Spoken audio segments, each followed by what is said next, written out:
All right, let's continue with the renovation. Welcome to part 2 of my room makeover project. If you haven't seen the first part yet, I recommend checking it out. There I showed how I installed the new windows, doors, and made the oak windowsill and thresholds. In this part, I'll show you how I finished the openings, worked on the walls and ceiling, and brought everything closer to the final look.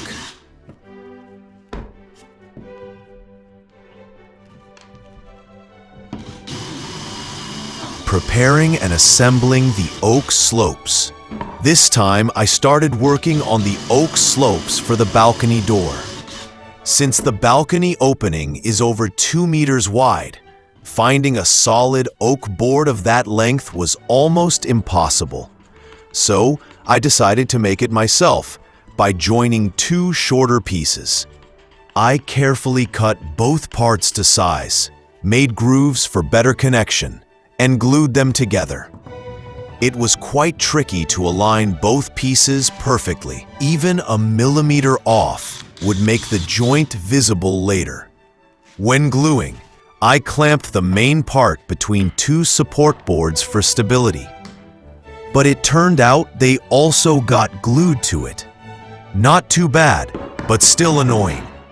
If you ever do something similar, always use a plastic film or tape between the pieces. It saves a lot of trouble. When I did the second slope, I already knew this trick, and the result came out much cleaner.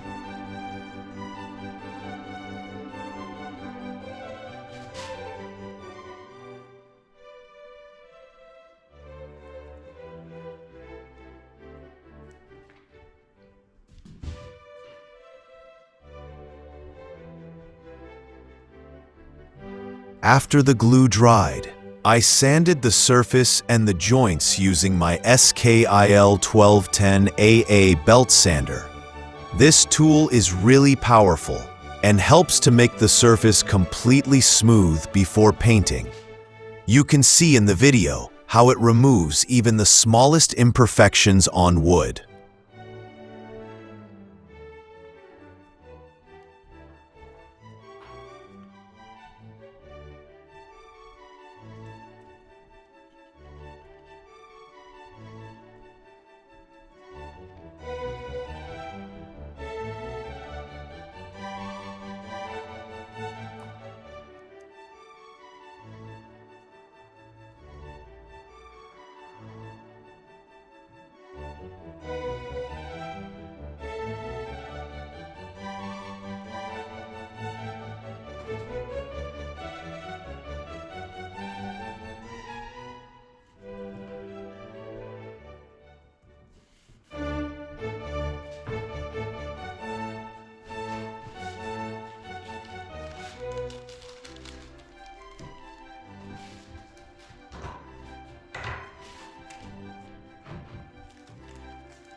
2. Painting the oak slopes. Next came the painting stage. We decided to paint both sides of each slope, not just for appearance, but also to protect the wood from humidity and sunlight. Oak is a beautiful and durable material, but it still needs protection to keep its texture and color for years. We used a semi-matte wood paint with a natural oak tone, applying it in 2 coats. Between each coat, I sanded lightly to make the finish more even. After painting, the wood looked rich and warm, and you could still see the natural grain through the paint. I really love how oak changes after painting. It becomes smoother and has this warm golden glow. Filling holes and preparing the wall surface. While the painted parts were drying, I switched to fixing the wall below the window. There were still several holes left from the old windowsill, so I filled them with cement mortar. Before applying it, it's very important to clean all the dust and loose debris, and then wet the surface with a spray bottle or sponge. That helps the mortar stick better and prevents cracking later. I also filled the gaps under the windowsill to make the entire base solid.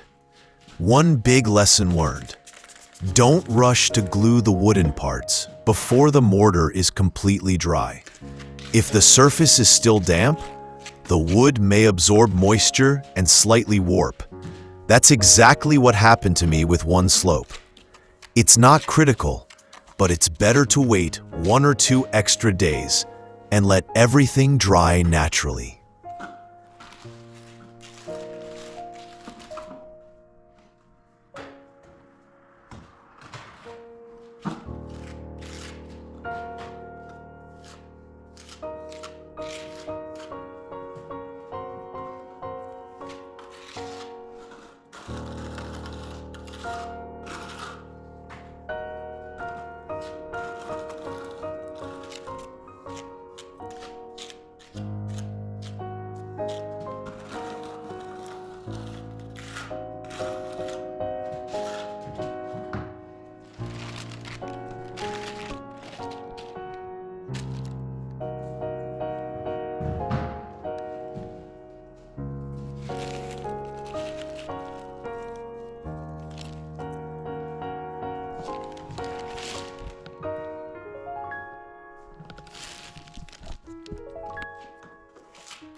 Before installing the wooden slopes, after everything was ready, it was time to install the oak slopes.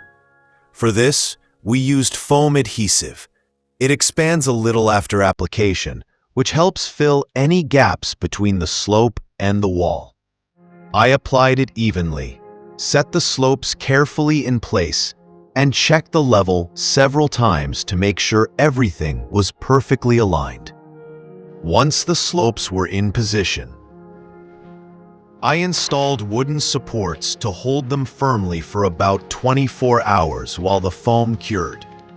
Before gluing, I also primed the wall surface to improve adhesion. I recommend doing this at least 12 hours in advance. Working with oak is always a bit stressful because it's heavy and expensive, and you don't want to damage the surface. So I tried to be extra careful not to scratch or chip any corners while adjusting the pieces.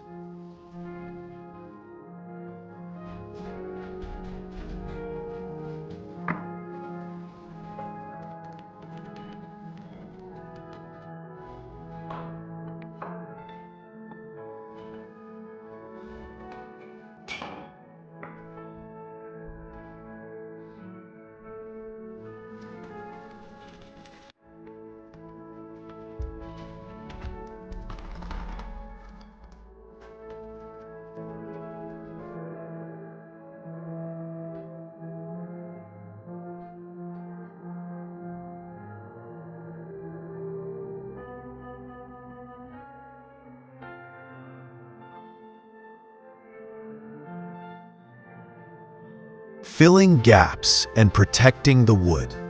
The next day, I removed the supports and started filling the small gaps between the slopes and the wall. For this, I used acrylic filler. It's flexible and great for places where wood meets plaster. To avoid damaging the wood finish, I covered all oak surfaces with masking tape and also protected the windowsill with paper.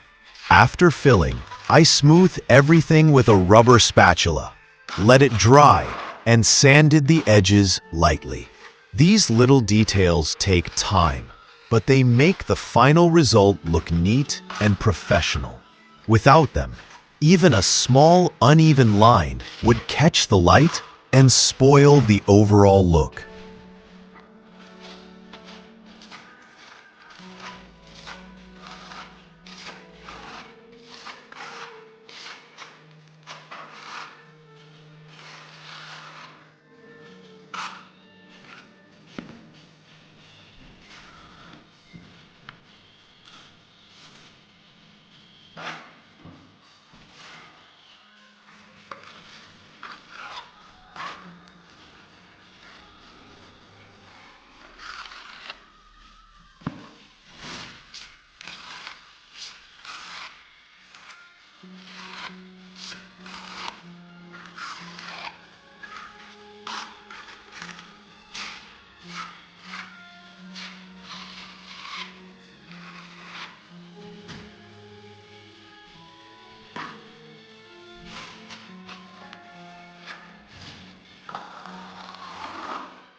6. Painting the ceiling. Then came the ceiling, probably the most exhausting part of the whole renovation. I painted it 3 times, and still, in some places, I had to reapply putty and repaint again. Ceilings are tricky because the lighting always reveals every imperfection. At first, I thought everything was smooth, but after the first coat of paint, all the small bumps and scratches suddenly appeared. So I had to go back, fix them, sand again, and repaint. Honestly, I think working on ceilings is the least fun part of renovation. Your arms get tired, paint keeps dripping, and it feels endless. Maybe I was rushing too much, or maybe there was still some old paint that affected the surface. Who knows? But after all the effort, the result turned out really nice and clean.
7.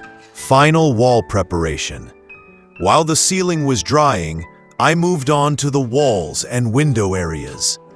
I filled all the cracks and small dents near the slopes, then sanded everything down with my MAXXT R7202-F sander.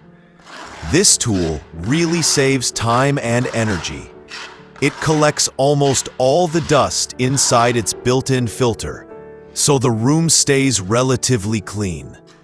After sanding, the surface was completely ready for wall painting. It's always satisfying to see the walls go from rough and patchy to smooth and even. At that moment, the whole room already started to look fresh and renewed.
And finally, here's what it all looks like now.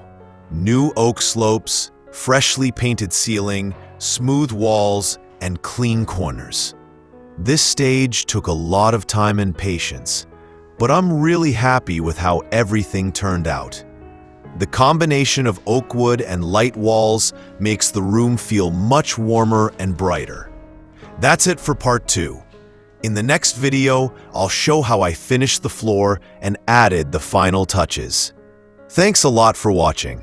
If you enjoyed this process, hit the like button and don't hesitate to leave a comment or ask questions. I'll be happy to answer.